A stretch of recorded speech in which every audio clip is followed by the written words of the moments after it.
Hey guys, welcome back to my channel. Today's video is all about the books that went viral on TikTok. I know I'm late to the trend, but regardless, here we are, and I'm gonna be talking about 9 books. Spoiler alert, I hated most of them. Well, not really hate, more like they didn't really resonate with me, but that doesn't mean they're bad books. I mean, it really depends on how we connect and relate to them. So if someone says they hate your favorite book, don't be offended, it's perfectly normal.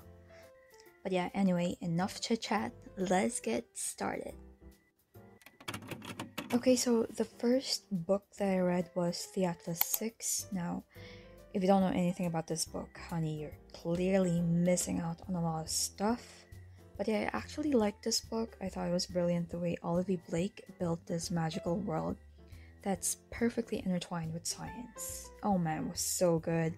My only problem was that you can actually tell that the book was self-published because of how wordy and verbose it was. Like, there's a lot of conversations and explanations that were just so long-winded and unnecessary. But I heard there was going to be a revised version to be released because apparently the book was picked up by a famous publisher. And thank God they tweaked the book because man, that version was just too much. But yeah, regardless, I think this one's great, and I'm looking forward to reading the second installment, which is slated to release on October this year. So yeah, that's Atlas 6, and I gave it 4 out of 5 stars. Next, oh okay, the ever famous Colleen Hoover. I have to say though, I'm not into romance, and quite honestly, my reading metric for romance would be Nicholas Sparks. So yeah, make of that what you will.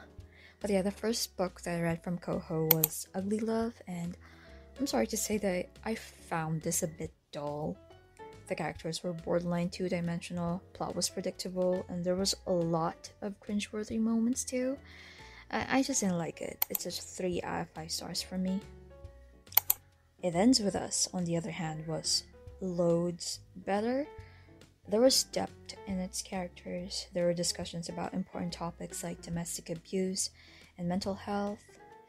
Sadly, there's still a lot of cringe in here, but it's bearable.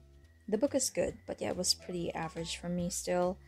But if you loved it, then good for you. Like I said, at the end of the day, it really boils down to the level of connection and how we relate to the book. And you know what? I feel like I should be reading more Coho novels because I really want to love her and her writing. But yeah, juxtaposing these two would reveal the range of how she writes her books. Like, if you want a light romance with a little bit of smut, she can give you that. If you want depths and characterization, girl, you best believe she can deliver that as well. So yeah, talk about range, Miss Ma'am. Okay, next, The Seven Husbands of Evelyn Hugo by Taylor Jenkins Reid. Holy cow, this book really slaps. I'm honestly ashamed that I only read this book this year. Like, dude, I can't believe I actually waited this long. Like, I've been seeing this online and I've seen some of my favorite YouTubers rave about this.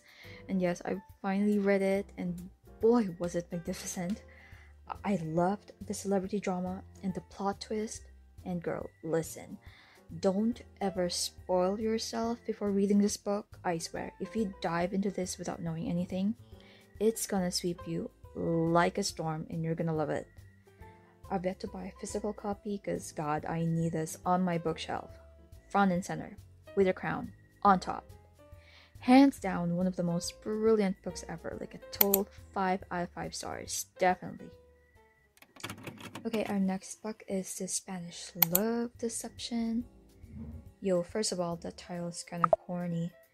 And quite honestly, I went into this book with very little expectations, and I think that kind of rained from me because I ended up hating the book.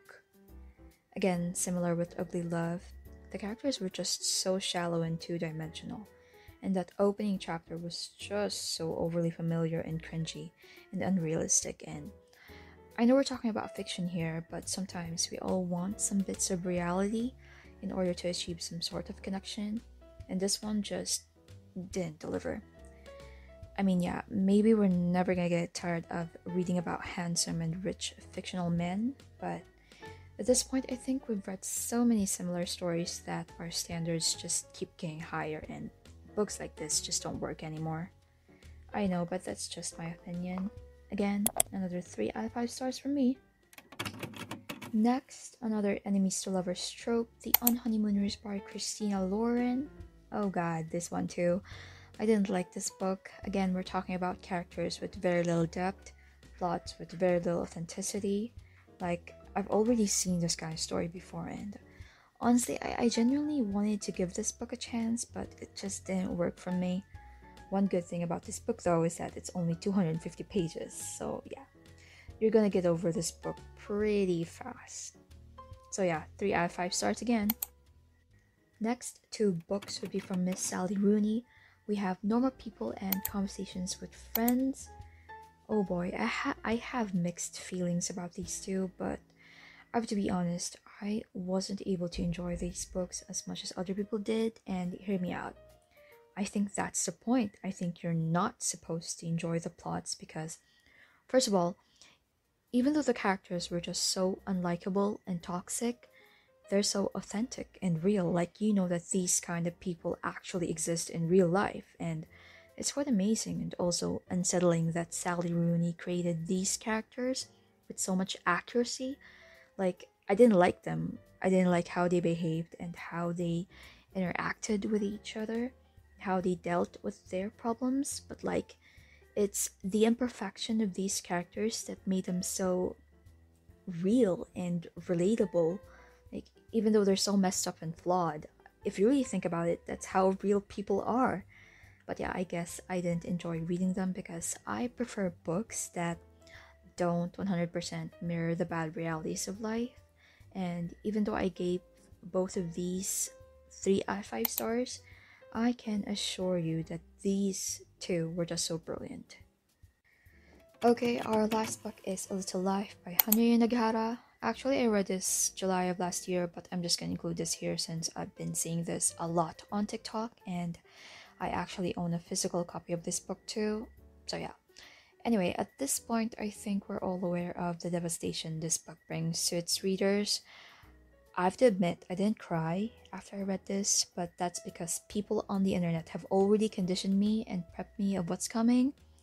Although, yeah, I was so upset when I finally finished it, and even though it was immensely, immensely sad, I still gave this a 4.5 out of 5 stars because I think it was impactful as hell.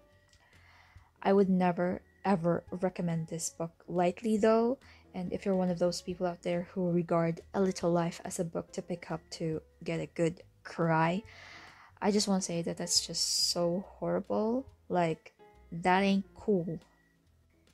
Anyway, those are all the booktok recs that I've read. Let me know what's your most favorite book that went viral on TikTok. I'd love to read them. But yep, that is it for this video. As always, thank you so much for watching. I'll see you guys on the next one.